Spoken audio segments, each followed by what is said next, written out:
Découvrez un extrait exclusif de ce livre audio et profitez d'un essai gratuit sur Audible via le lien dans la description. Ornés comme des chapelles, les palais aristocratiques aux tours orgueilleuses, tout ce qui fait la grandeur de Tchoudalia a été fondé sur le cabotage, la guerre de course, le négoce au long cours.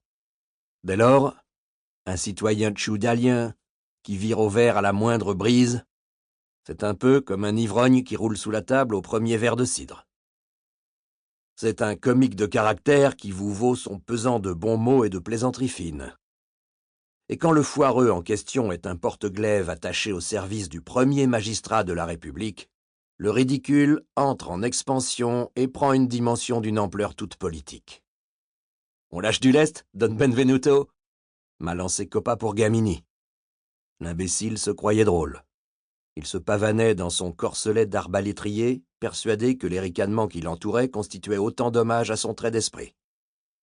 Fruit pourri d'une vieille famille tombée en décadence, pour Gamini était un pigeon plus rengorgé qu'une outarde, qui avait dilapidé les derniers vestiges de son patrimoine dans les tripots de la ville basse. Par le passé, dans les bouges de la Via Mala, j'avais eu l'imprudence de partager avec lui quelques verres et quelques filles, entre deux parties de cartes où je l'avais plumé sans vergogne.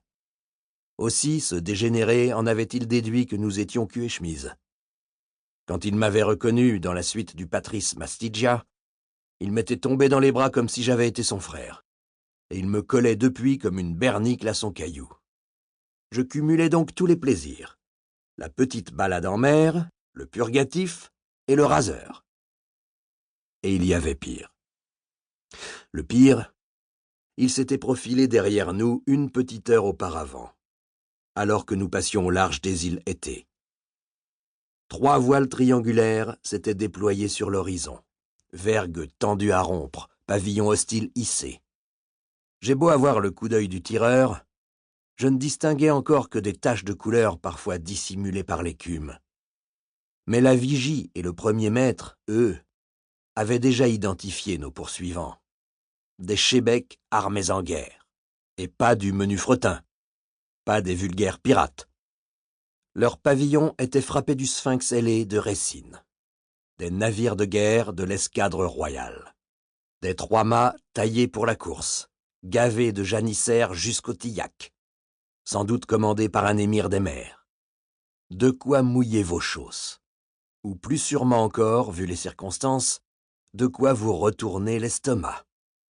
L'apparition des navires de guerre réciniens avait frappé l'équipage de stupeur. Nous étions en route pour Tchoudalia, à peu près certains de la pacification de l'océan. Les chébecs ennemis avaient dû se tenir en embuscade dans une crique de Rubitsa, la plus grande des Été. Mais l'explication était difficile à avaler. 10 jours plus tôt, la flotte tchoudalienne avait pris l'archipel. Ça et là, on voyait encore des fumées flotter sur les ports mis à sac. C'était le régiment Bourg-la-Muerte qui avait débarqué et fait le ménage. Et vous pouvez croire un vétéran qui a traîné ses solerets quelques années dans la phalange. Pour le nettoyage, il n'y a pas mieux que 6 milliers de beaux soudards en chausses rayées et barbutes d'acier. On vous rafraîchit le pays avec enthousiasme et méthode. Bien sûr, du point de vue du bourgeois qui ne s'est jamais frotté aux dures réalités de l'existence, c'est un peu bruyant. Mais pour le connaisseur, c'est de la belle ouvrage, exécuté avec cœur et sans cruauté inutile. On chauffe un peu les anciens pour les convaincre de cracher leur magot, et puis on abrège au couteau leur vieillesse et son long cortège de misère. On se délasse avec les filles qui nous tombent sous le gantelet, et puis, pour leur épargner des désillusions sur l'inconstance masculine, on les poinçonne vite fait sur leur lit de délices. Pour que la fête soit plus belle, on décore les arbres et les balcons avec leurs frères, leurs fiancés et leurs maris, le cou joliment cravaté de chanvre. On traite les petits-enfants comme de gentils chatons. On les noie au fond des puits, histoire que les renfrogniers qui auraient raté le bal finissent empoisonnés par les eaux putrides. Et quand tout est dit, on vous illumine ce banquet de grands feux de joie qui pétillent gaiement sur les horizons. Dans une telle sarabande, difficile d'imaginer où les équipages de 3 navires de guerre avaient bien pu se terrer. Bien sûr, il était possible qu'ils soient arrivés après le banc. Mais voilà qui était tout aussi stupéfiant.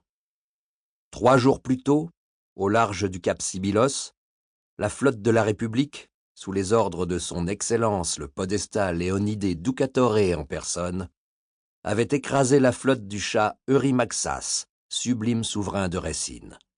Des centaines de felouks transformés en petits bois, des dizaines de tartanes et de chébèques envoyés par le fond, des milliers de prisonniers invités à sauter par-dessus bord, faute de place sur nos fracassants esquifs.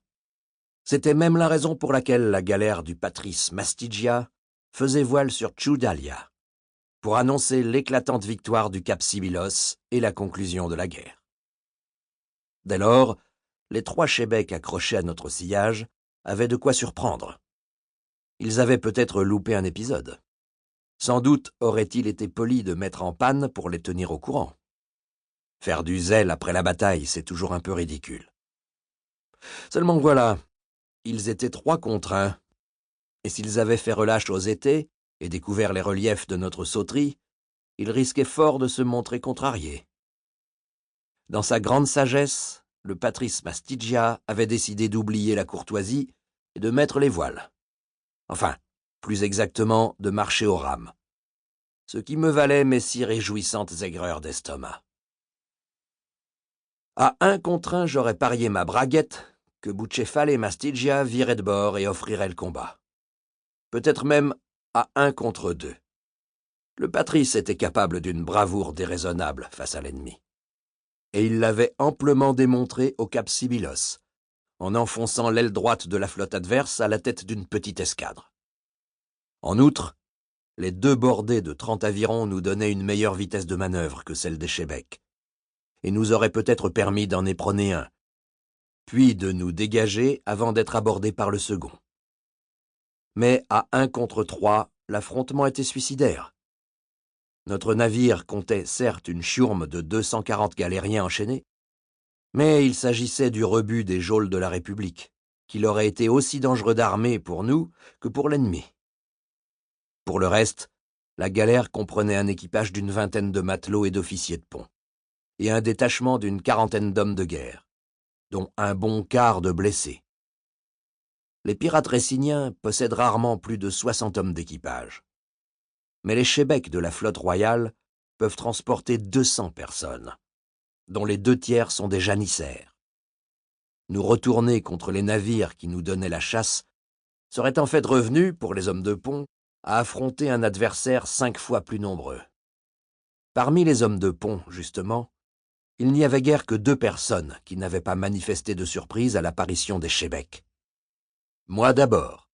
J'étais vert et très occupé à vider mes boyaux par-dessus bord. Et puis le patrice Mastigia. Il était resté droit comme un i, malgré le roulis, et il avait jeté un regard froid vers l'arrière en direction des voiles ennemies. Puis, il avait eu un rire féroce.